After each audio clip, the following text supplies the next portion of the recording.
Mission Karmayogi is a national program for civil services capacity building aimed to reform Indian bureaucracy.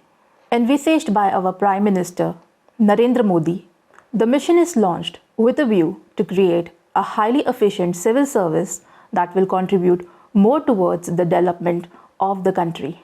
The institutional framework for the mission has been designed by the Department of Personnel and Training under the guidance of Honorable Union Minister Dr. Jitendra Singh. In India, there are 20 million bureaucrats touching the lives of the citizens on a day-to-day basis. Civil servants play one of the most crucial roles in formulating the public policy as well as their execution. They are the backbone of the country. A lot of expectations of the nation are attached with the performance of these officials who come from different background, environment, capabilities and discharge diversified duties assigned to them. It was felt that the existing framework in which the civil servants are trained lacked efficiency orientations.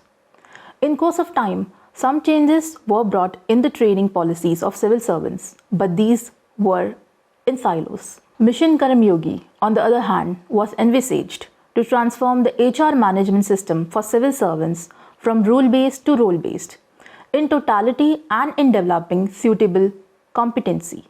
This has led to the development of a competency-based human resource in governance for civil servants. Competencies have been defined in many ways. However, the most practical and an easy way to understand is that competencies are those underlying characteristics of an employee which can result in effective and superior performance in a job or a role. The new competency-based governance model under Mission Karmayogi provides an opportunity for central training institute like ours to design competency-based training for the Indian civil service. There are 30 competencies which have been categorized into 5 broad areas. They are ethos, ethics, equity, efficiency and productivity. Each competency has a definition and its proficiency level, and each proficiency level has behavioral indicators which are objective, measurable and are required for various positions in the ministries and departments. The primary objective of the competency-based training is to stimulate the inner strength and capabilities and also to improve the functional competencies of individual officers. Under the first competency, ethos, today we will talk about strategic thinking. For any task we perform, we have to think of ways of doing it. A correct and a strategized thinking leads to better outcome and provides a roadmap to success. In simple terms, strategic thinking is a way a person thinks, assesses, views, and creates a future for himself as well as others.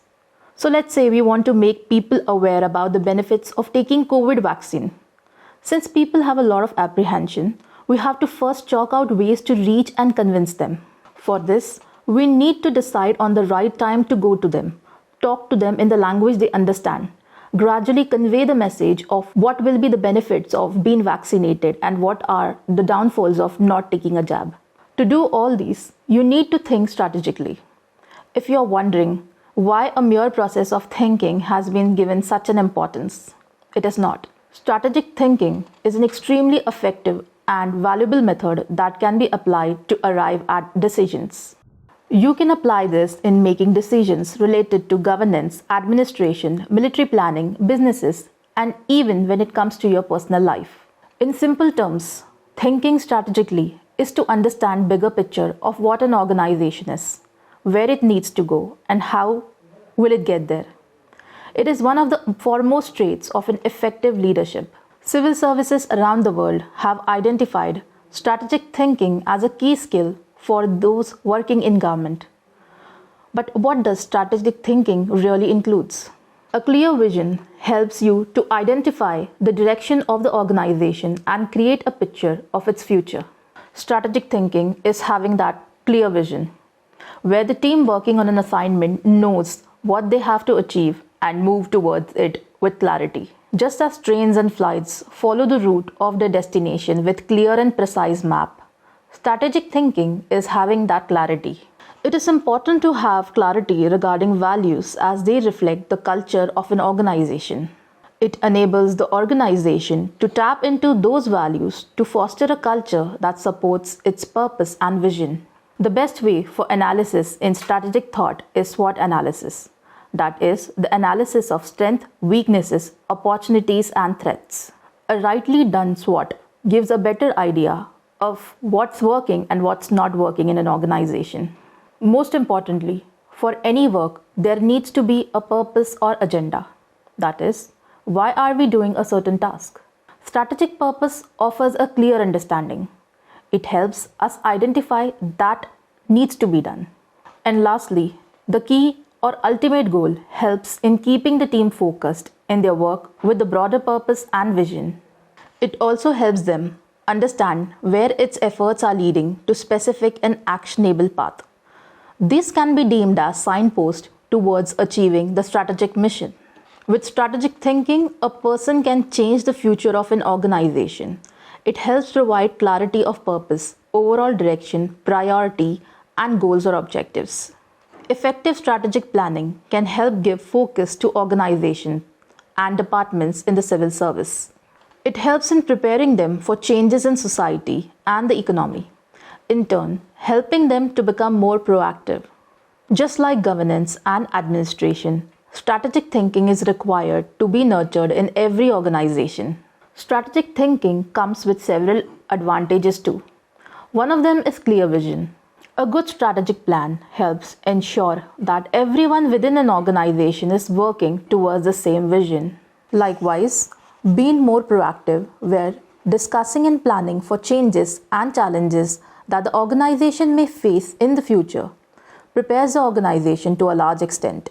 Improved efficiency is brought in an organization by being prepared for future developments, enabling everyone to react quickly to changes. Having clearly defined goals also helps teams and individuals to align and focus on their day-to-day work. Strategic planning is one of the most important factors that drive superlative results. The most successful enterprises today are the ones that have fostered a strategic thinking culture. However, the question arises is how to implement strategic thinking in a day-to-day work environment. To begin with, laying down a concrete vision and mission statement helps provide a clear direction. When everyone knows what is expected of them, the operational action of an organization becomes more streamlined and efficient.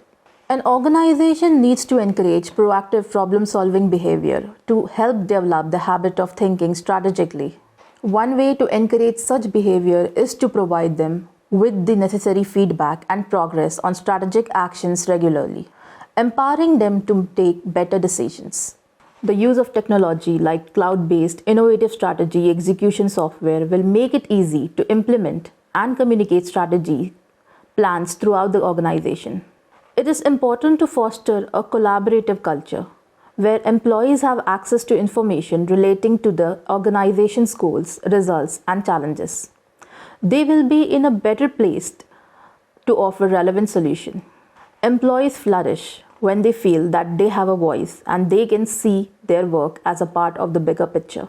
Similarly, mentoring programs provide a means of cultivating skills throughout the organization. By connecting the officers with mentors who have a highly strategic way of thinking, the organization will be able to foster strategically thinking personnel. They in time will be able to mentor juniors within the organization. Humans, regardless of their level in the bureaucratic or administrative hierarchy, when appreciated, shows greater job satisfaction and drive to improve. Through recognition, strategic thinking behavior can also be positively reinforced. Incorporating strategic thinking into training and development programs is definitely required to openly encourage the workforce. Conducting training programs, orientations, or seminars play an important role in fostering this. In the same way, exposure to diversity in terms of exposing the personnel to different methods may help them learn and develop their own independent thinking method. This was all about strategic thinking and why it is an important competency of the National Program for Civil Services Capacity Building. The content is curated with the help of the paper authored by Brigadier Puneet Ahuja under the guidance of IIPA faculty Dr. Pawan Taneja. Thank you for watching.